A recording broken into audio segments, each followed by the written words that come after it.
Hi hello welcome back to my channel. ನಾನು ಬೃಂದಾ. ಇವತ್ತು ಏನು ಹೇಳ್ಕೊಡ್ತಾ ಇದ್ದೀನಿ ಅಂದರೆ ಈಸಿಯಾಗಿ ಸ್ಪೆಷಲ್ಲಾಗಿ ಹೋಟೆಲ್ ಸ್ಟೈಲ್ ಬಿಸಿಬೇಳೆ ಬಾತ್ ಮಾಡೋದು ಹೇಗೆ ಅಂತ ಹೇಳ್ಕೊಡ್ತಾ ಇದ್ದೀನಿ. ಸೊ ಯಾರಿಗೆಲ್ಲ ಈ ಬಿಸಿಬೇಳೆ ಬಾತ್ ಇಷ್ಟ, ಈ ಥರ ಒಮ್ಮೆ ಫಾಲೋ ಮಾಡಿ. ಹೇಗೆ ಬಂತು ಅಂತ ನನಗೆ ಕಮೆಂಟ್ ಮಾಡಿ ತಿಳಿಸಿ. ಸಖತ್ತಾಗಿರುತ್ತೆ, ತುಂಬ ಟೇಸ್ಟಿಯಾಗಿರುತ್ತೆ, ಈಸಿಯಾಗಿರುತ್ತೆ. ಅದು ಒಂದು 1 ಅವರ್ ಬಿಟ್ಟರು 1 ಡೇ ಬಿಟ್ಟರು ಅದು ಏನು ಗಟ್ಟಿ ಆಗಲ್ಲ. ಸೊ ಈ ಥರ ಹೋಟೆಲ್ ಸ್ಟೈಲಲ್ಲಿ ತುಂಬ ರುಚಿಯಾಗಿ ಬಿಸಿಬೇಳೆ ಬಾತನ್ನ ಮಾಡೋದು ಹೇಗೆ ಅಂತ ನೋಡೋಣ. ನೋಡಿ ಎಷ್ಟು ಪರ್ಫೆಕ್ಟಾಗಿ ಎಷ್ಟು ಸೂಪರಾಗಿ ಬಂದಿದೆ.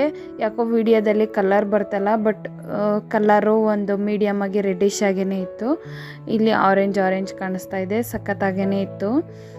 ಈ ಥರ ಒಂದು ಬಾತನ್ನ ಹೇಗೆ ಮಾಡೋದು ಅಂತ ಇವತ್ತಿನ ವಿಡಿಯೋದಲ್ಲಿ ತೋರಿಸ್ತೀನಿ. ಅದಕ್ಕೂ ಮುಂಚೆ ನೀವು ಯಾರೆಲ್ಲ ಸಬ್ಸ್ಕ್ರೈಬ್ ಮಾಡದೆ ನೋಡ್ತಾ ಇದ್ದೀರಾ, ಫಸ್ಟ್ ಬಂದು ಸಬ್ಸ್ಕ್ರೈಬ್ ಮಾಡಿ.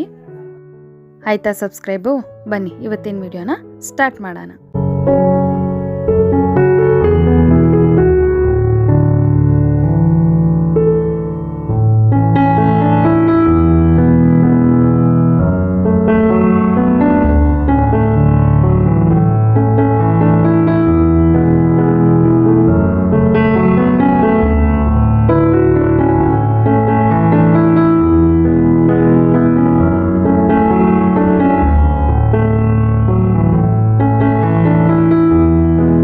ಇವತ್ತಿನ ವಿಡಿಯೋದಲ್ಲಿ ತುಂಬ ಟೇಸ್ಟಿಯಾಗಿ ಹೋಟೆಲ್ ಸ್ಟೈಲ್ ಬಿಸಿಬೇಳೆ ಬಾತ್ ಮಾಡೋದು ಹೇಗೆ ಅಂತ ತೋರಿಸ್ತಾ ಇದ್ದೀನಿ.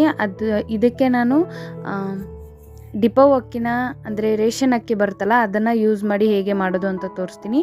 ನೋಡಿ, ನಾನೀಗಿಲ್ಲಿ 1 ಕಪ್ ಆಗೋಷ್ಟು ತೊಗರಿಬೇಳೆ ತೊಗೊಂಡಿದ್ದೀನಿ. ಅಂದರೆ ಒಂದು 100 ಗ್ರಾಮ್ ಇರುತ್ತೆ. ಸೊ ಇಲ್ಲಿ ಒಂದು 1/4 kg ಆಗೋಷ್ಟು ಮಿಕ್ಸಡ್ ತರಕಾರಿ ತೊಗೊಂಡಿದ್ದೀನಿ. ಹುರುಳಿಕಾಯಿ ಮತ್ತು ಕ್ಯಾರೆಟು, ಹಾಗೆ ಸ್ವಲ್ಪ ಆಲೂಗಡ್ಡೆ, ಹಾಗೆ ಸ್ವಲ್ಪ ನವಿಲುಕೋಸು. ಇನ್ನೂ ಬೇಕಾದರೆ ಎಕ್ಸ್ಟ್ರಾ ಏನಾದರೂ ಬೇಕಾದರೆ ಕ್ಯಾಪ್ಸಿಕಮ್ ಅದು ಇದು ನೀವು ಹಾಕ್ಕೋಬೋದು. ನೋಡಿ, ಇದನ್ನೆಲ್ಲ ಕ್ಲೀನಾಗಿ ಕಟ್ ಮಾಡಿ ತೊಳೆದಿದ್ದನ್ನ ನಾನು ಕುಕ್ಕರ್ಗೆ ಡೈರೆಕ್ಟಾಗಿ ಹಾಕೋತಾ ಇದ್ದೀನಿ. ನಾನಿಲ್ಲಿ ಯಾವುದೇ ಥರದ ಒಗ್ಗರಣೆ ಮಾಡ್ತಾಯಿಲ್ಲ. ಸೊ ಹಾಗಾಗಿ ನಾನು ಬೇಳೆನ ಹಾಕಿ ಕ್ಲೀನಾಗಿ ತೊಳೆದಾದ್ಮೇಲೆ ನೆಕ್ಸ್ಟು ತರಕಾರಿನ ಹಾಕೋತಾ ಇದ್ದೀನಿ. ಸೊ ಸೂಪರಾಗಿರುತ್ತೆ ಇದು, ತುಂಬ ಗಟ್ಟಿ ಆಗಲ್ಲ, ತುಂಬ ಸಾಫ್ಟಾಗಿ ಲಿಕ್ವಿಡ್ ಇದರಲ್ಲೇ ಇರುತ್ತೆ. ಈಗ ಇದಕ್ಕೆ ಎಲ್ಲರೂ ಆಲ್ಮೋಸ್ಟ್ ಬಟಾಣಿ ಹಾಕ್ತಾರೆ. ನಾನಿಲ್ಲಿ ಸ್ವಲ್ಪ ಸ್ಪೆಷಲ್ಲಾಗಿ ಕಾಬೂಲ್ ಕಡಲೆಕಾಳನ್ನ ನೆನೆಸಿ ಹಾಕ್ತಾಯಿದ್ದೀನಿ. ಅದು 1 ಕಪ್ ತೊಗೊಂಡಿದ್ದೀನಿ. ಹಾಗೆ ಇಲ್ಲಿ ಸ್ವಲ್ಪ 1-2 ಸ್ಪೂನ್ ಆಗೋಷ್ಟು ಹಸಿ ಅಂದರೆ ಕಡಲೆಬೀಜ ತೊಗೊಂಡಿದ್ದೀನಿ. ಕಡಲೆಬೀಜ ಆಪ್ಷನಲ್, ಹಾಕೋಂಗಿದ್ರೆ ಹಾಕ್ಬೋದು, ಹಾಕ್ತಿದ್ರೆ ಪರವಾಗಿಲ್ಲ. ಬಟ್ ಇದರಲ್ಲಿ ಕಡಲೆಬೀಜ ಸಖತ್ತಾಗಿರುತ್ತೆ ಅಂತ ನಾನು ಹಾಕ್ತಾಯಿದ್ದೀನಿ. ಹಾಗೆ ಇದರಲ್ಲಿ 1-2 ಈರುಳ್ಳಿನ ಕಟ್ ಮಾಡಿ ಹಾಕ್ತಾಯಿದ್ದೀನಿ. ಹಾಗೆ 1-3 ಟೊಮೆಟೊ ಕೂಡ ಕಟ್ ಮಾಡಿ ಹಾಕ್ತಾಯಿದ್ದೀನಿ. ಅಂದರೆ ಹುಳಿ ಟೊಮೆಟೊ ತೊಗೊಂಡಿದ್ದೀನಿ. ಹಾಗೆ ಸ್ವಲ್ಪ ತೊಳೆದಿರೋ ಅಂಥ ಕರಿಬೇವು ಕೂಡ ಹಾಕ್ತಾಯಿದ್ದೀನಿ. ಒಗ್ಗರಣೆ ಕೂಡ ಹಾಕ್ತೀನಿ, ಹಾಗೆ ಬೇಯಿಸೋದಕ್ಕೂ ಕೂಡ ಹಾಕ್ತಾಯಿದ್ದೀನಿ. ನೋಡಿ, ನಾನಿಲ್ಲಿ ನಿಮ್ಗಾಗಲೇ ಹೇಳ್ದಂಗೆ ರೇಷನ್ ಅಕ್ಕಿ ಅಂದರೆ ಡಿಪೋ ಅಕ್ಕಿ ತೊಗೊಂಡಿದ್ದೀನಿ. ಸೊ ಡಿಪೋ ಅಕ್ಕಿನ ಒಂದು 1/2 ಅವರ್ ನೆನೆಸ್ಬಿಟ್ಟು ಅದನ್ನು 3 ಸಲ ತೊಳೆದ್ರೆ ಅಕ್ಕಿ ಸ್ವಲ್ಪ ಹಿಂಗೆ ಅಕ್ಕಿ ಒಡೆಯುತ್ತೆ, ಅಂದರೆ ಸ್ವಲ್ಪ ನುಚ್ಚಕ್ಕಿ ಟೈಪ್ ಬರುತ್ತೆ. ಆವಾಗ ಇನ್ನೂ ಬಿಸಿಬೇಳೆ ಬಾತು ತುಂಬಾ ಟೇಸ್ಟಿಯಾಗಿರುತ್ತೆ. ನೋಡಿ, ಇವತ್ತು ನಾನಿಲ್ಲಿ ಬಿಸಿಬೇಳೆ ಬಾತ್ಗೆ MTR ಅವರ ಬಿಸಿಬೇಳೆ ಬಾತ್ ಪೌಡರ್ನ ಯೂಸ್ ಮಾಡ್ತಾಯಿದ್ದೀನಿ. ಸೊ 2 ಪ್ಯಾಕೆಟ್ ತೊಗೊಂಡಿದ್ದೀನಿ. ಇದು ಒಂದು 6 ಜನಕ್ಕಾಗುತ್ತೆ ಈಗ ಮಾಡ್ತಾರೋ ಅಂಥ ಬಿಸಿಬೇಳೆ ಬಾತು. ಹಾಗೆ ಇದಕ್ಕೆ 1-2 ಸ್ಪೂನ್ ಆಗುವಷ್ಟು ನಾವು ತಿಳಿ ಸಾಂಬಾರು ಅಥವಾ ತರಕಾರಿ ಸಾಂಬಾರಿಗೆ ಯೂಸ್ ಮಾಡೋವಂಥ ಪುಡಿ ಹಾಕಬೇಕು. ಹಾಗೆ ಒಂದು ಸ್ವಲ್ಪ ಚಿಟಿಕೆ ಅರಿಶಿಣನ ಹಾಕ್ಬಿಟ್ಟು ಕ್ಲೀನಾಗಿ ಇದನ್ನು ಯಾವುದೇ ಗಂಟಿಲ್ಲದೆ ಇರೋ ಥರ ಕಲಿಸ್ಬಿಟ್ಟು, ಸ್ವಲ್ಪ ನೀರು ಹಾಕಿ ಕ್ಲೀನಾಗಿ ಗಂಟಿಲ್ಲದೆ ಇರೋ ಥರ ಕಲಿಸ್ಬಿಟ್ಟು ನಾವು ಇದನ್ನು ಆ ಒಂದು ಮಿಶ್ರಣಕ್ಕೆ ಹಾಕ್ಕೋಬೇಕು.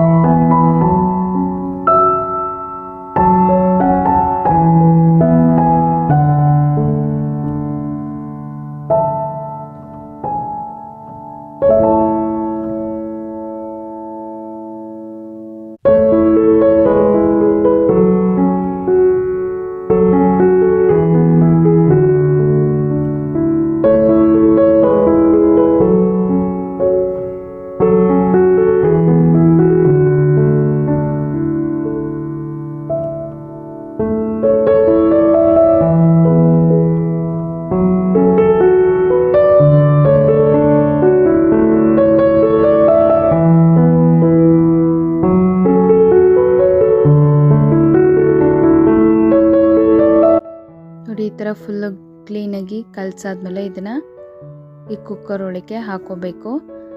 ಅದಾದಮೇಲೆ ಅದು ಎಕ್ಸ್ಟ್ರಾ ಏನಿರುತ್ತೆ ಅದನ್ನು ಕ್ಲೀನಾಗಿ ತೊಳೆದು ಕೂಡ ನಾನು ಹಾಕೋತಾ ಇದ್ದೀನಿ. ಇಲ್ಲಿ 1 ಕಪ್ ಅಕ್ಕಿ ತೊಗೊಂಡಿದ್ದೀನಿ, ಹಾಗೆ 1 ಕಪ್ಪು ತೊಗರಿಬೇಳೆ ತೊಗೊಂಡಿದ್ದೀನಿ. 1 ಕಪ್ ಅಕ್ಕಿಗೆ 4 ಕಪ್ ನೀರು ಹಾಕಬೇಕು, 1:4 ಲೆಕ್ಕದಲ್ಲಿ.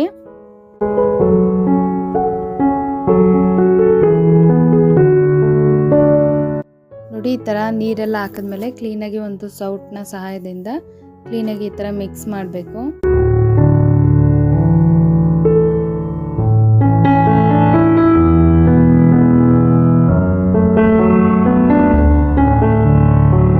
ನೋಡಿ ಈಗ ಇದಕ್ಕೆ ರುಚಿಗೆ ತಕ್ಕಷ್ಟು ಉಪ್ಪು ಹಾಕಬೇಕು. ಸೊ ನಾನಿಲ್ಲಿ ಕಲ್ಲುಪ್ಪು ಯೂಸ್ ಮಾಡ್ತಾ ಇದ್ದೀನಿ. ಸೊ ಕಲ್ಲುಪ್ಪು ಯೂಸ್ ಮಾಡೋದ್ರಿಂದ ಅಡುಗೆ ತುಂಬಾ ಟೇಸ್ಟಿಯಾಗಿ ಬರುತ್ತೆ. ಕಲ್ಲುಪ್ಪಲ್ಲಿ ಅಯೋಡಿನ್ ಅಂಶ ಜಾಸ್ತಿ ಇರುತ್ತೆ. ಸೊ ಅದು ನಮ್ಮ ದೇಹಕ್ಕೆ ತುಂಬಾ ಒಳ್ಳೆಯದು. ಸೊ ಸಾಲ್ಟ್ ಎಲ್ಲ ಹಾಕಿದ್ಮೇಲೆ ಕ್ಲೀನಾಗಿ ಅದನ್ನು ಒಂದು ರೌಂಡು ಕ್ಲೀನಾಗಿ ತಿರುಗಿಸ್ಬಿಟ್ಟು ಸ್ವಲ್ಪ ಕುದಿಯೋಕ್ಕೆ ಬಿಡಬೇಕು. ಅದಾದಮೇಲೆ ನಾನು ಇದ್ರ ಮೇಲೆ ತುರಿದಿರೋಂಥ ತೆಂಗಿನಕಾಯಿ ತೊಗೊಂಡಿದ್ದೀನಿ. ಅದು ಏನು ಒಂದು ಇಡಿ ಅಂದರೆ 1 ಕಪ್ ಅಷ್ಟೇ, ಜಾಸ್ತಿ ಏನು ತೊಗೊಂಡಿಲ್ಲ.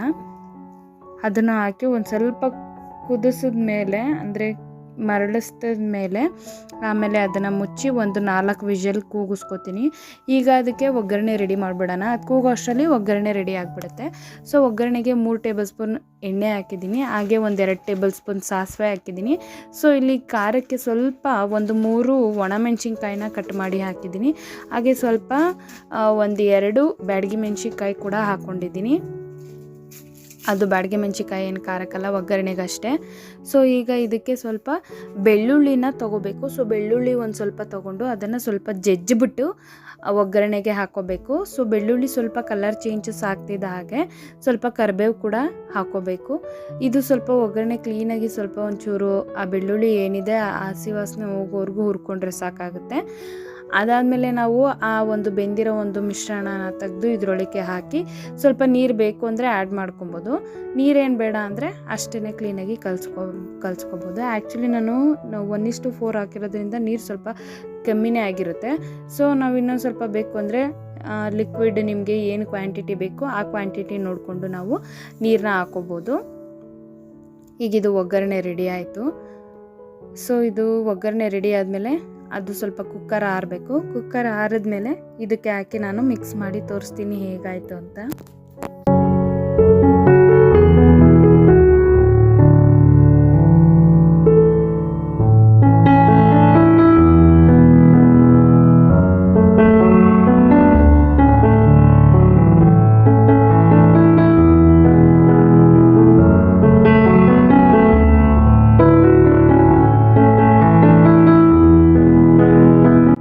ನೋಡಿ ಈಗ ಒಗ್ಗರಣೆ ರೆಡಿ ಆಯಿತು.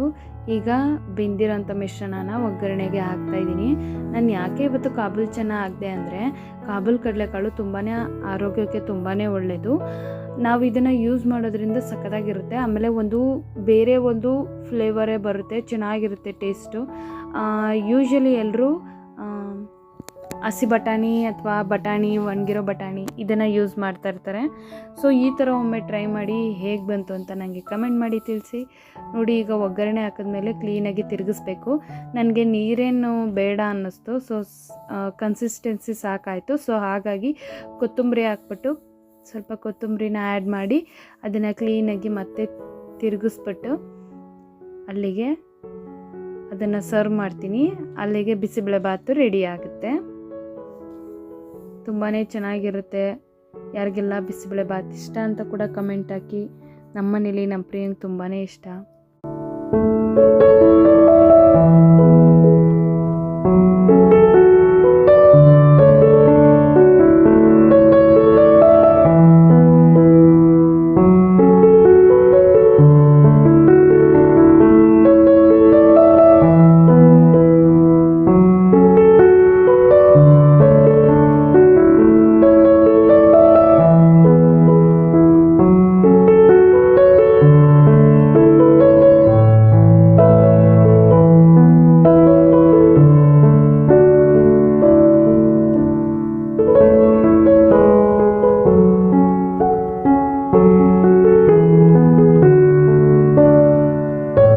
ಇವತ್ತಿನ bisi bele bath special hotel style bisi bele bath ಈ ಥರ ಬಂದಿತ್ತು.